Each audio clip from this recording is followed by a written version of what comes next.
Just the type of guy I am, and I'm versatile. So they like the fact that I can play, 3 down front and 4 down front. So that's a good sign, so I can fit in more than one defense. So that's basically what I'm comparing, just type of what they'll expect for me to play and how they can play me. A little bit of a different feel today here as opposed to the combine here at home in your own surroundings? Oh yeah, it's definitely a better feeling. You're at home and with loved ones around you, and people that you cheer you on when you're doing stuff. So it's really a great feeling to be back home and be back in Knoxville, Tennessee.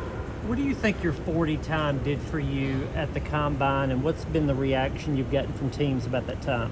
I feel like it helped me a lot. Just show teams like how athletic I am and how fast I can run. Just not on the film, but with other drills. So I definitely feel like it helped me a lot.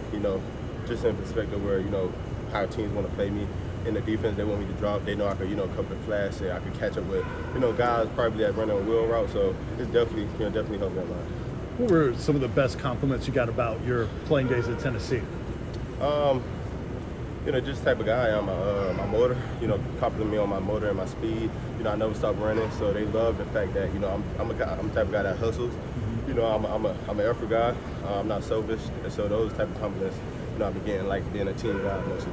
What have the meetings been like with some of the teams? It was amazing, man. Just them, showing my game tape and rerunning and just telling me how good I am and how I can fit in their defense and what they expect me to play. So it's good to hear that, to be in this position. So I'm just really thankful. Have there been any teams you've talked to maybe a little bit more frequently than others? About the same with a lot of teams. Not really one specific team, but more than one. Really been showing interest and really taking the time to speak to me and see me. How scheme diverse do you think you are? I feel like about 50%. Pretty average, I say. But it's good to even be in that situation. I say a lot of guys don't really meet that type of standard. So I'm glad to be in that position. Are there certain types of teams that with different schemes that are more interested in you? Oh yeah. More teams that run probably three-man front. Probably see me playing for them more than others, maybe.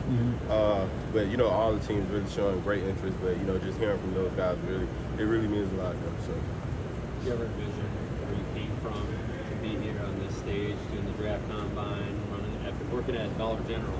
Yeah, it's funny that you said that. I just went back home and went to my old jobs, went to my old junior college, and just appreciate everyone that helped me along the way, the coaches. So I went back there, spending time with the coaches and the kids, and just telling them my story and telling them, it feel like you're not going anywhere, but that's just how it's gonna be. No one's watching. Just put your head down, keep grinding.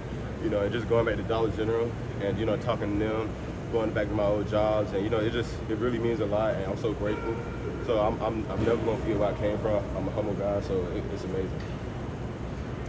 Byron, that 40 time that you ran surprised you, or is that what you thought you were going to run? Yeah, it didn't surprise me. A lot of people was surprised, but I was surprised when I first ran it at training. I was doing it for weeks, running at training since January, so I wasn't surprised when I ran it in March. I just knew, I just had to put on a show, but running under those conditions, with being on camera and knowing everyone's watching, so it's kind of hard at the same time, but I'm thankful that I got it done, and then let the stage be too big for me. What was the feeling like in January when you first saw it? I mean, were you kind of wide-eyed a little bit, or what went through your mind when you first saw it? When I first saw it, the screen thing, the guy that was training me, he was just amazed by it, and honestly, I wanted to run fast. I wanted to keep on making it better. So when I first seen it, I was thankful, but I knew I wouldn't finish it. I knew I could do better, so that's what I did.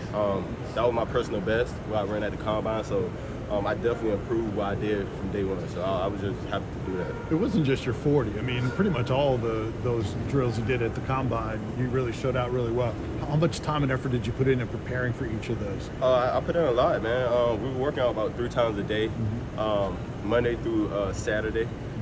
Saturdays 2 times a day, but definitely putting in the work and the time and the effort. Changing my diet, changing the way I eat. Changing the way I sleep. Waking up early.